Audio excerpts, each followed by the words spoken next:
Good morning to you, and a very warm welcome to you from Penn Vicarage. It's good to see you. I hope you've had a lovely weekend. Hope you're well and that you're cheerful, and it's wonderful. Thank you so much for joining us for our Bible reflection today, continuing our walk through our adventure through the book of Proverbs. And today we're in chapter 10.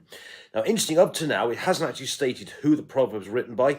The next few, starting with chapter 10, it does say specifically the Proverbs of Solomon. So in case there's any doubt in your mind, the next few chapters are actually the words of Solomon himself, who was the king after David, very wise man, started well, went off as time went on, got distracted and so on. Anyway, let's get into the scriptures. It's Proverbs and it's chapter 10. Here goes. A wise child makes a glad father, but a foolish child is a mother's grief. Treasures gained by wickedness do not profit, but righteousness delivers from death. The Lord does not let the righteous go hungry, but he thwarts the craving of the wicked. A slack hand causes poverty, but the hand of the diligent makes rich. A child who gathers in summer is prudent, but a child who sleeps in harvest brings shame. Blessings are on the head of the righteous, but the mouth of the wicked conceals violence. The memory of the righteous is a blessing, but the name of the wicked will rot. The wise of heart will heed commandments, but a babbling fool will come to ruin. Whoever walks in integrity walks securely. Whoever follows perverse ways will be found out. Whoever winks the eye causes trouble, but the one who rebukes boldly makes peace. The mouth of the righteous is a fountain of life, but the mouth of the wicked conceals violence. Hatred stirs up strife, but love covers all offences. On the lips of one who has understanding, wisdom is found, but a rod is for the back of one who lacks sense. The wise lay up knowledge, but the babbling of a fool brings ruin near. The wealth of the rich is their fortress, but the poverty of the poor is their ruin. The wage of the righteous leads to life. The gain of the wicked leads to sin. Whoever heeds instruction is on the path to life. One who rejects a rebuke goes astray. Lying lips conceal hatred, and whoever utters slander is a fool. When words are many, transgression is not lacking, but the prudent are restrained in speech. The tongue of the righteous is choice silver. The mind of the wicked is of little worth. The lips of the righteous feed many, but fools die for lack of sense. The blessing of the Lord makes rich, and he adds no sorrow with it. Doing wrong is like the sport to a fool, but a wise conduct is a pleasure to a person of understanding. What the wicked dread will come upon them, but the desire of the righteous will be granted. When the tempest passes, the wicked are no more, but the righteous are established forever. Like vinegar to the teeth and smoke to the eyes, so are the lazy to their employers. The fear of the Lord prolongs life, but the years of the wicked will be short. The hope of the righteous ends in gladness, but the expectation of the wicked comes to nothing. The way of the Lord is a stronghold for the upright, but destruction for evildoers. The righteous will never be moved, but the wicked will not remain in the land. The mouth of the righteous brings forth wisdom, but the perverse tongue will be cut off. The lips of the righteous know what's acceptable, but the mouth of the wicked what is perverse. This is the word of the Lord. Thanks be to God. Okay, Proverbs chapter 10. We'll start firstly with verse 1, which kind of sits on its own a bit, really. And I think I want to see one separately because it reminds us that actions that we take are not just to ourselves. We like to think that every person's an island and so on, and they're not. Actually, if we do things, good or bad, it has consequences for other people. If we act perversely, things don't just go, but they can actually hurt other people. And things that we do well can actually help and really help other people. So I think it says here, a wise child makes a glad father, but a foolish child is a mother's grief. And I mean, the example here is, of course, is that a wise child it makes the parents proud and parents happy, whereas a child that goes bad ways doesn't. And you can kind of see that. But I think the point I want to make here with verse 1, the kind of overall point, is that actions that we take and don't take have consequences, not just for us, but for other people as well.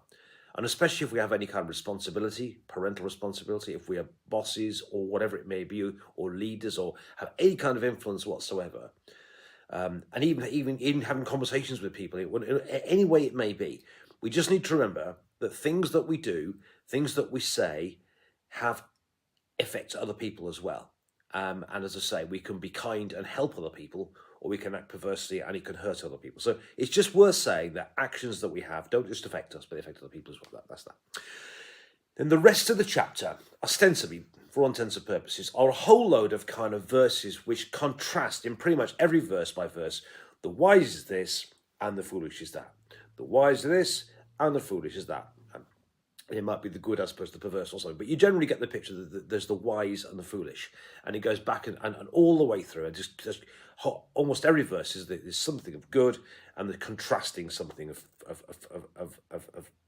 bad. Okay, so the contrast is wise and foolish, and there's actually quite a bit of this in the Bible. That it's in the book of Psalms, Psalm 1 being a particularly good example of the way of the righteous as opposed to the way of the unrighteous, and there being a parting of the ways. Between the difference between the wise and the foolish. You also see it in Jesus as well. So you got the story in Matthew 25 of the wise and foolish virgins waiting for the wedding. You also get the famous one in the Proverbs, in the Sermon on the Mount in Matthew, I think it's chapter 6, certainly either 5, 6 or 7, where you've got the wise man who built his house on the rock and the foolish man who built his house on the sand. The wise man listens to him, puts his words into practice. The foolish person doesn't, and then like the silly man who put his house on the sand and the house came down, and so on. So again, all the way through this chapter, verse after verse after verse after verse, you get a contrast between the wise and the foolish. It's like almost every verse, and it covers a whole load of subjects. It goes through. It talks about money. It talks about laziness. It talks about being teachable and accepting rebuke, and so on. There's a whole lot of there's almost a different subject in every verse. It's very quick fire. The wise this, the foolish that. The wise this, the foolish. Almost like a dance, isn't it? And you see a chapter of almost verse by verse, a different subject on almost every verse, but everyone having the contrast between the wise and the foolish. And if I could do all those, I'll be here all day. I think, though, there are three threads, really, which run through every verse, really, and there's a kind of common themes which go all the way through. Firstly, this: why wisdom leads to things happening well, and sin leads to folly. That's basically what it is, Wise things are things which if you act in God's way, you're living life according to the Maker's instructions, and to sin, which is to do it not God's way, is folly. Ultimately, it leads to strains in the structure of life, and ultimately it leads to downfall and destruction. Okay, so in a sense, sins will find you out in the end. And actually, if we act well, we are living life God's way. We live in life the right way. That leads to things generally working out well. It leads to happiness. It leads to prosperity. It leads to good joie de vivre of life. It's the path to life.